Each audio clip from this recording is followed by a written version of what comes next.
خواتي خواتاتي وسهلا بكم يا جماعة الخير مساء الخير عليكم مازال الفنلاون والسلام عليكم. J'espère que vous allez bien, j'espère que vous vous portez bien. C'est quand même inquiétant. Malheureusement, on est en droit de s'inquiéter, de s'interroger et de se poser des questions sur les intentions des dirigeants algériens actuellement au poste ou là actuellement aux commandes du pays par rapport ou là dans leur gestion, là par rapport à leurs obligations morales et légales dans la gestion des affaires publiques du pays pendant la campagne électorale et pendant l'organisation des élections présidentielles anticipées du 7 septembre prochain. L'annonce du deuxième mandat, l'annonce de la candidature de Abdelmajid Tebboune, on oublie qu'il est candidat, qu'il n'a pas été encore élu, que c'est le peuple et uniquement le peuple qui devra l'élire.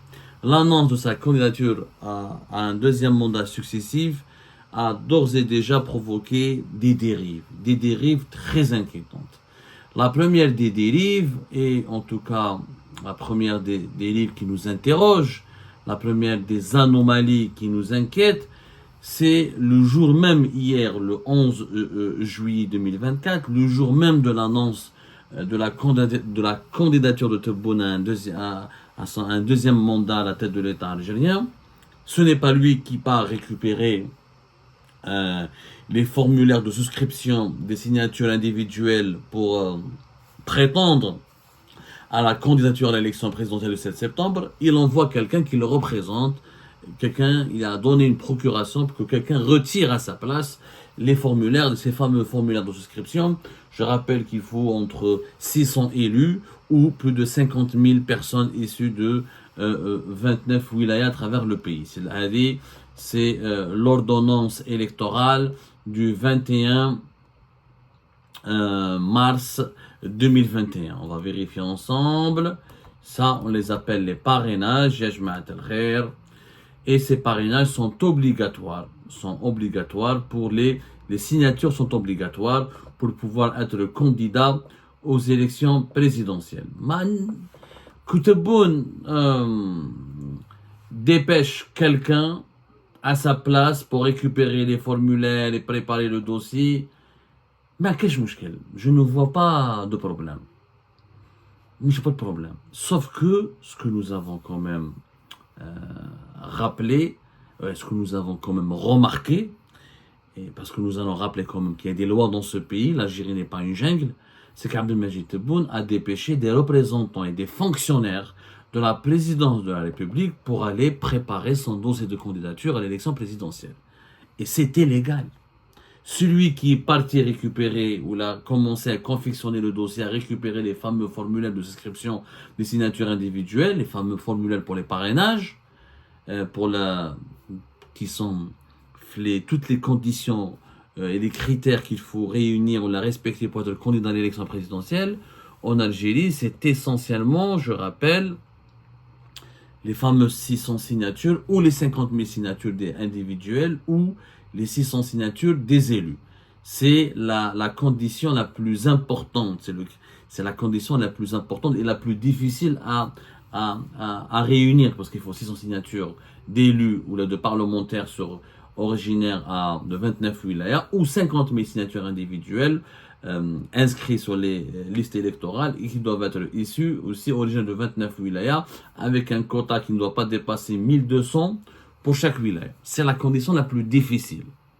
Parce que généralement en Algérie, les parrainages, les citoyens ont peur de parrainer des candidats, surtout les candidats de l'opposition, ils ont peur de donner leur signature. Il y a des enquêtes qui se font derrière. Les gens ont peur, il y a beaucoup de personnes ne sont même pas inscrites sur le fichier électoral, donc ils ne peuvent pas donner leur signature s'ils sont pas...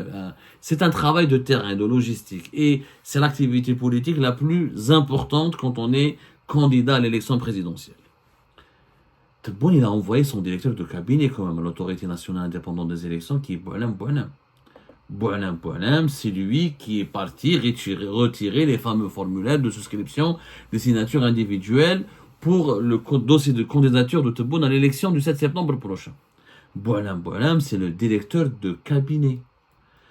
Il a été désigné comme représentant de Tebboune, mais Boualem, il occupe une fonction supérieure de l'État.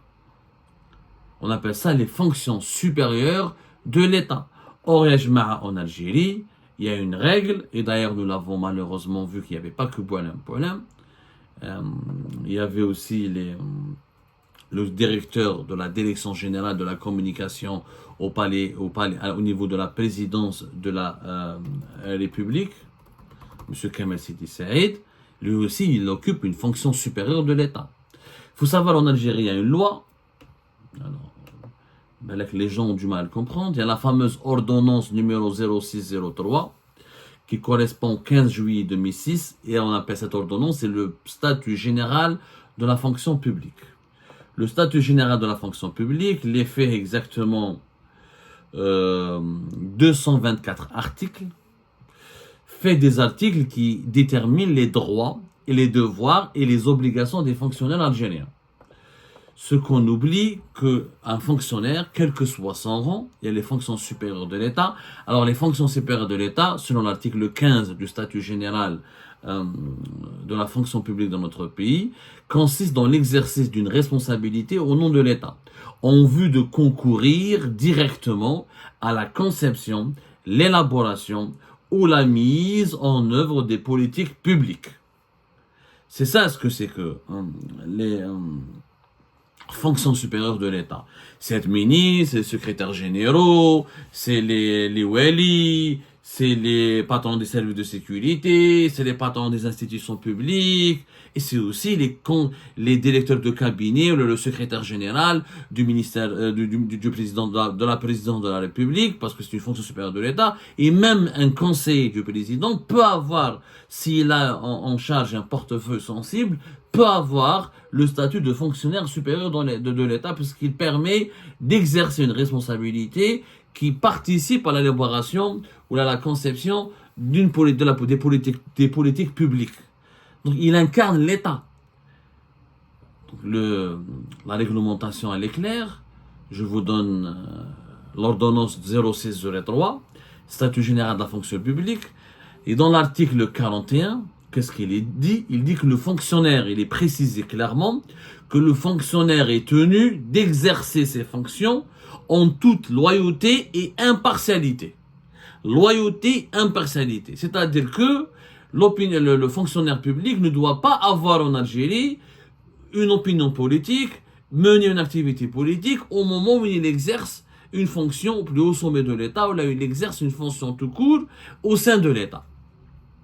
L'obligation de neutralité implique que, voilà ce que disent les constitutionnalistes, l'obligation de neutralité implique que les décisions prises par l'agent public soient dictées uniquement par l'intérêt des services publics et non pas par ses convictions politiques, philosophiques ou religieuses. Dans ses relations avec ses collègues ou avec les usagers du service public, l'agent et le fonctionnaire public en Algérie doit se montrer le plus neutre possible et les traiter de manière égale. Il faut être neutre. Il faut être impartial. On ne fait pas de politique quand on est fonctionnaire supérieur de l'État. Quand on est directeur de cabinet de la présidence de la République, quand on est conseiller à la présidence, quand on est wali, quand on est ministre, quand on est secrétaire général, quand on est directeur central d'un ministère, quand on est patron de la police, de la gendarmerie ou de l'armée ou des services secrets ou de n'importe quelle institution étatique, on ne peut pas montrer ses convictions politiques. Or, Boualem, il est parti retirer un dossier de candidature à l'élection présidentielle de 7 septembre au profit d'un candidat qui est le président sortant. Or, lui, il n'est pas, il est directeur de cabinet de la présidence. Si Boualem avait démissionné de la direction du cabinet, ou si Kamel Sidi Saïd avait démissionné de la direction du cabinet, même la direction de communication de leur poste au niveau de la présidence de la République, يا خويا حقهم Boualem c'est demain le directeur de staff de campagne de Abdelmajid Tebboune, c'est son droit d'aller représenter Tebboune dans toutes les procédures légales pour le dépôt de dossier de candidature à l'élection du 7 septembre prochain. Mais dans ce cas-là, je rappelle, et ce n'est pas normal, qu'il est encore fonctionnaire au service de l'État. C'est que Boualem, comme Kamel Sidi Saïd, leur priorité et leur mission est de servir l'État algérien, pas de servir le président Abdelmajid Tebboune. C'est différent. Abdelmajid Tebboune, maintenant, il est candidat. il doit distinguer ses activités de candidat à une élection présidentielle. Pour le moment, il est candidat à la candidature. Il n'est même pas encore candidat. Et au même titre des 35 autres candidats, il est candidat à la candidature. Il faut que le Conseil, la Cour constitutionnelle valide définitivement son dossier de candidature avec l'autorité nationale indépendante des élections, la fameuse ANI. Mais ses activités de chef de l'État, c'est à part. C'est une dérive. Moi, j'invite les amis, les partisans de Tebboune, y compris qui occupent des fonctions au sein de l'État, s'ils veulent soutenir le candidat Tebboune, ce qui est leur droit, mais ils doivent démissionner. Démissionnez de vos postes, prenez un congé, à ce moment-là, allez vous consacrer à votre activité politique. Je rappelle que le statut général de la fonction publique, il prévoit cela. Il prévoit dans un article, je vais vous le donner,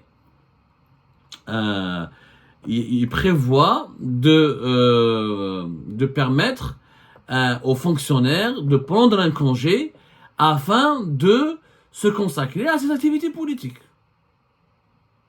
Aucun problème. Mais voilà, c'est l'article 146 du statut général de la fonction publique. La mise en disponibilité est de droit dans les cas suivants. En cas d'un accident, de maladie grave ou d'infirmité, pour permettre à la femme du fonctionnaire d'élever un enfant de moins de 5 ans, si un fonctionnaire est une femme, pour permettre à un fonctionnaire de suivre son conjoint astreint à changer de résidence pour une raison professionnelle, ou là pour assurer des fonctions de membre dirigeant d'un parti politique. C'est-à-dire que bonhomme, s'il veut faire de la politique, c'est son droit.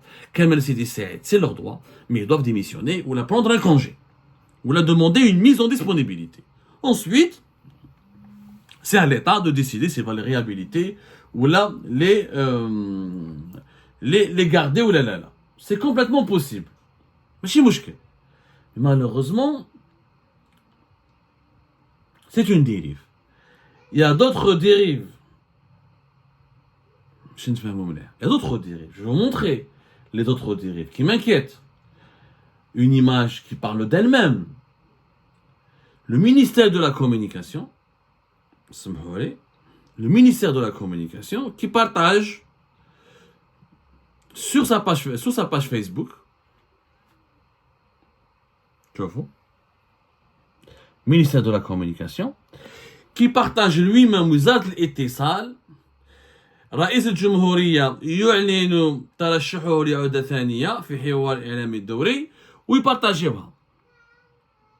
محمد le ministère de la Communication. يا محمد انتم راكم مينيستر واش دخل المينيستير dans la candidature d'Abdelmajid Tebboune. Le ministère de la Communication, comme tous les autres ministères du gouvernement algérien, doit rester neutre et impartial. Il doit continuer à exercer, à développer ses activités réglementaires et officielles, indépendamment des activités politiques du candidat Abdelmajid Tebboune, qui est le président sortant. Ça n'a rien à voir. Ça, c'est une dérive. Ou alors, le ministère de la Communication annonce la candidature de Tebboune, il ne peut pas annoncer la candidature des autres concurrents. Non. Les institutions de l'État ne peuvent pas être instrumentalisées, mises en service ou la mise au service du président de la République qui est candidat à l'élection présidentielle. Les ministères du gouvernement travaillent avec le président sortant dans le cadre de la poursuite de son mandat présidentiel. Qui joue les élections, ils doivent rester neutres. Mais pour la campagne électorale ou là pour parler de sa candidature. C'est illégal. Ou comme une vidéo qui m'a particulièrement choqué. À Oran, des élus de l'API, de l'Assemblée populaire de la wilaya d'Oran, ont carrément scandé des slogans. Chouf. Ça, c'est l'API d'Oran.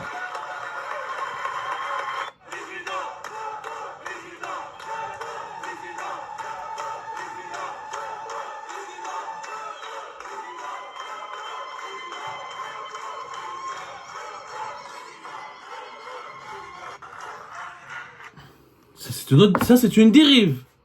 C'est une grave dérive. C'est une assemblée populaire de la wilaya c'est la PV de Oran. Il était question de parler des problèmes et de la gestion des dossiers de la wilaya d'Oran. Ils ont le droit de soutenir Tebboune, mais à l'extérieur. Tu ne peux pas utiliser l'institution de la wilaya qui est une institution de l'État qui doit être neutre, et les membres de l'exécutif, les membres de la wilaya et le wali lui-même doit être neutre parce qu'il est un fonctionnaire. Lui aussi, il est classé dans la catégorie des fonctions supérieures de l'État. Il doit rester neutre et impartial. C'est normalement هادو بديهيات. Normalement يا جماعة هادو بديهيات. C'est des évidences. اخرج برا في الطريق ولا روح dans un sac, tu organises un meeting dans une salle privée ou là une salle publique et tu crées tes slogans pour te boule. Mais pas au sein du siège de la wilaya, pas au sein du siège de l'Assemblée populaire de la wilaya, pas dans les instituts, pas au sein ou là en utilisant les locaux des institutions de l'État. Je suis désolé, ça ne peut pas se faire, c'est interdit, c'est immoral. Ça, c'est des dérives. Ça, c'est des dérives qui nous inquiètent. Parce que cela demande que les prochaines élections ne seront pas neutres, ne seront pas rigoureuses, ne seront pas transparentes, et qu'il y a d'ores et déjà un parti pris en faveur du Abdelmadjid Tebboune, du président sortant. Et d'ailleurs, je me demande pourquoi les concurrents et les autres candidats qui veulent concurrencer Abdelmadjid Tebboune, qu'est-ce qu'ils attendent pour saisir la Cour constitutionnelle et l'autorité nationale indépendante des élections, qui doit rappeler à l'ordre les membres de la PUI d'Oran, rappeler à l'ordre le Wali d'Oran, rappeler à l'ordre le ministre de la Communication, et rappeler à l'ordre le directeur du cabinet de la présidence de la République et le patron du service de la direction générale de la communication de la présidence de la République. Il faut qu'il y ait des rappels à l'ordre. L'État ne peut pas être utilisé comme une salle de meeting, comme un tremplin en faveur du deuxième mandat de Tebboune. Non, l'État, il est neutre, il est impartial. L'État, il est là pour travailler uniquement et œuvrer uniquement pour la gestion, la gouvernance du pays et la prise en charge des préoccupations et des soucis de la population. Ni plus ni moins. Ces dérives sont inquiétantes. Ces dérives sont dangereuses. Il faut les dénoncer. Il faut leur dire stop. Vous avez le droit d'être partisan du deuxième mandat. Mais pas en utilisant les fonctions de l'État, les prérogatives des fonctionnaires de l'État, ni les institutions de l'État. Ça, c'est inacceptable.